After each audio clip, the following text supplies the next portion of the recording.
Հատուկ կահավորված մեքենաներ, ծառայությունների ընդլայնված ցանկ եւ սպասարկում հենց համայնքում։ Խնայելով քաղաքացիների ռեսուրսներն ու ժամանակը, մարտի 13-ին ներքին գործերի նախարարությունը սկսեց նոր ձևաչափով հանրային ծառայությունների մատուցումը։ Շրջիկ սպասարկման գրասենյակներն ուղևորվեցին Արարատի եւ Կոտայքի մարզեր, Երասխ, Զանգակատուն, Գառնի եւ Բյուրեղավան համայնքներում քաղաքացիներին մատուցելու ինչպես միգրացիա եւ քաղաքացիության ծառայության, այնպես էլ հաշվառման քննական բաժինների ծառայություններ։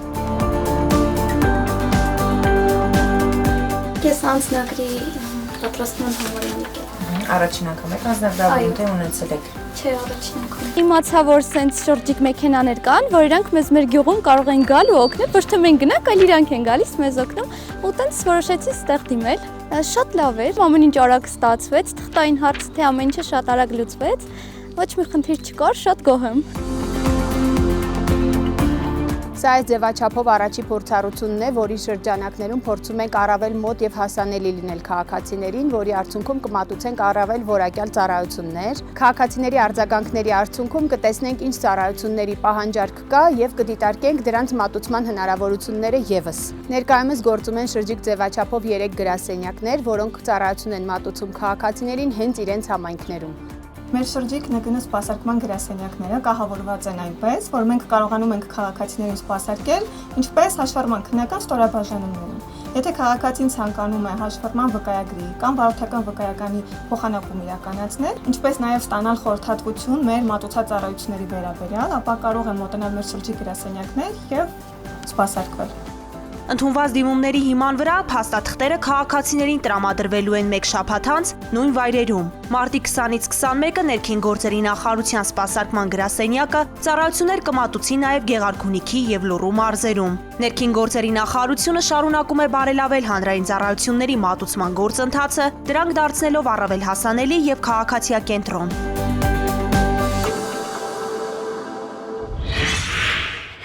Ամբողջ աշխարհում ընտանեկան բռնությունը ոչ միայն անհատի իրավունքի խախտում է, այլև պետության կայունության լուրջ մարտահրավեր։ Այդ համատեքստում ներքին գործերի նախարարության կողմից իրականացվող կանխարգելիչ միջոցառումները միտված են ոստիկանություն համայնք կապն ամրապնդելուն, հանրության վստահությունը բարձրացնելուն։ Մարտի 13-ին Գավառ քաղաքում տեղի ունեցած հանդիպում քննարկումը ընտանեկան բռնության կանխարգելման շրջանակում էր։ Մասնակցում էին համայնքային ոստիկանության գլխավոր վարչության մասնագիտական մեթոդական աջակցման վարչության պետ Էդգար Պետրոսյանը, ներքին գործերի նախարարության ռազմավարական պլանավորման, քաղաքականության մշակման եւ մոնիթորինգի վարչության պետի տեղակալ Նատալի Սահակյանը, ներկայացուցիչներ ներքին գործերի նախարարությունից, բռնության ենթարկված անձանց աջակցման կենտրոններից ու քաղաքացիական հասարակությունից։ Նատալի Սահակյանը կարևորելով համայնքային ոստիկանության դերը բռնությունների, մասնավորապես ընտանեկան բռնության կանխարգելման համատեքստում ընդգծել է, որ ինտենսիվ շփումները համայնքի հետ թույլ են տալիս խորապես հասկանալ առկա խնդիրները։ Նա նշել է, որ խնդրի կանխարգելման ուղղությամբ արդյունավետ լուծումների մշակման ճանապարհին, մասնավորապես հաղորդակցության ամրապնդումը ներքին գործերի նախարարության առաջնահերթություններից է։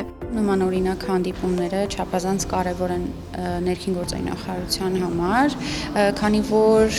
հանդիպումների արդյունքում այն կապը, այն հաղորդակցությունը, որը տեղի ունենում հասարակության տարբեր շերտերի ներկայացուցիչների հետ, մեզ հնարավորություն է ընձեռում գույքագրել մի շարք խնդիրներ, որոնք բավականին առանցքային են, թիրախային են, հասցեական են եւ դա միանշանակ ողջունելի է։ Ազգային եւ տարածաշրջանային առանձնահատկություններով պայմանավորված Հայաստանում, մասնավորապես Գեղարքունիքի մարզում ընտանեկան բռնության վիճակագրությունն ավելի քան խոսուն է։ 2023 թվականին Հայաստանում գրանցված 1819 ընտանեկան բռնության դեպքից 81-ը Գեղարքունիքի մարզում է եղել, իսկ 2024-ին գրանցված 2255 դեպքից 66-ն է Գեղարքունիքի մարզում եղել։ Մարզում արձանագրված ընտանեկան բռնությունների նվազումը հաճախ խոսում է ոչ միայն այդ ուղղությամբ տարվող աշխատանքների արդյունավետության, այլև այն մասին, որ մարզում բռնության մասին խոսելն ու այն բարձրաձայնելը հասարակության որոշ շերտերի համար դեռևս դժվար է։ Էդգար Պետրոսյանը ներկայացրել է բռնության տեսակներն ու դրանց առանձնահատկությունները, պաշտպանվելու միջոցներն ու տարբերակները, նաև իրավական այլ մանրամասներ։ Խոսելով բռնության հետևանքների մասին, նա նշել է, որ յուրաքանչյուր ընտանեկան բռնություն մեկ քայլով ավելի է մոտեցնում պետության թուլացմանը, եւ այդ առումով կարևոր է ընտանիքի ոչ միայն իրավական կողմի ապահովումը, այլև բովանդակային։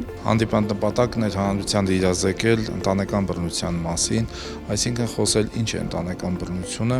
ինչպես կարելի է պայքարել ընտանեկան բռնության դեմ եւ ինչպես կարելի է ստանալ աջակցություն, եթե ենթարկվել են ընտանեկան բռնության։ Եվ ըստ էության նպատակը ոչ միայն իրազեկումն է, այլ նաեւ հանրության հետ խոսելը, միմյանց ճանաչելը, որը կարծում եմ հանդիպման ընթացքում ստացվեց, որովհետեւ բավականին մեծ ակտիվություն կար նաեւ հանրության կողմից։ Ծավալված ակտիվ քննարկման արդյունքում ներկաները ստացել են իրենց ուզող հարցերի պատասխանները, հանդես եկել առաջարկություններով։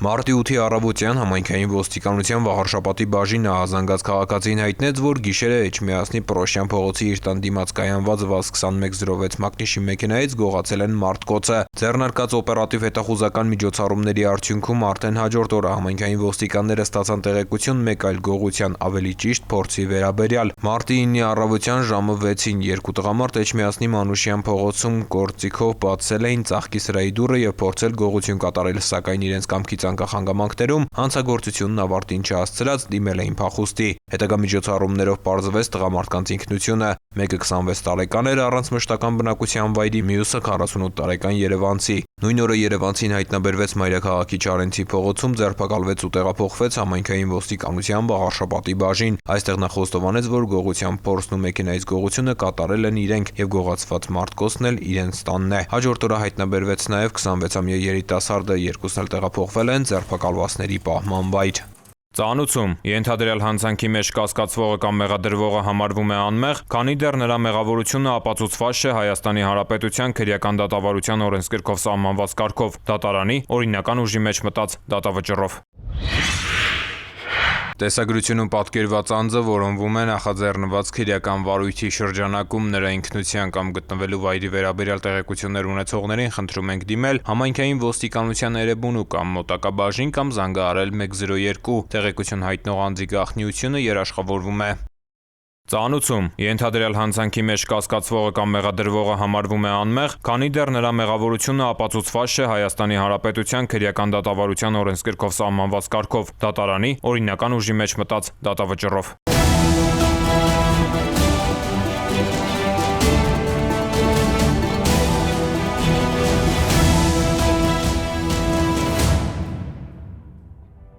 Ողջույն, ես Հայկ Մկրտչյանն եմ։ Այսօր կխոսենք կեղծ վարորդական վկայականների վաճառքի մասին։ Ձեզանից շատերը տարբեր սոցիալական հարթակներում Facebook, TikTok, Instagram, Telegram նկատած կլինեք, որ առկային հայտարարություններ, որում ձեզ առաջարկում են գնել կեղծ վարորդական վկայականներ։ Ընդ որում հանցագործները ձեզ վստահեցնում են, որ այդ կեղծ վարորդական վկայականները իրենց ամբողջական տվյալներով կմուտքագրվեն համապատասխան պետական մարմինների տվյալների շտեմարան եւ կդառնան օրինական։ Ձեզ վստահեցնում են, որ այդ հայտարարությունների հիմնական նպատակը ձեր դրամական միջոցների հափշտակությունն է եւ հանցագործները որևէ եղանակով չեն կարող կեղծ վարորդական վկայականների տվյալները մուտքագրել պետական մարմինների տվյալների շտեմարան։ Եթե դուք փորձեք ձեռք բերել որևէ կեղծ վարորդական վկայական կամ անձնագիր կամ որևէ այլ կեղծ փաստաթուղթ, ապա դուք եւս կդառնաք հանցագործության մասնակից անձ։ Եթե որևէ սոցիալական հարթակում տեսել եք նմանատիպ հայտարարություն, ապա այդ տեղեկատվությունը փոխանցեք ոստիկանության կամ զանգահարեք ներքին գործերի նախարարության կիբերհանցագործությունների վարչությունում գործող թեժ գծի հեռախոսահամարին։ Ձեզ հետ Հայկ Մկրտչյանն է, կհանդիպենք։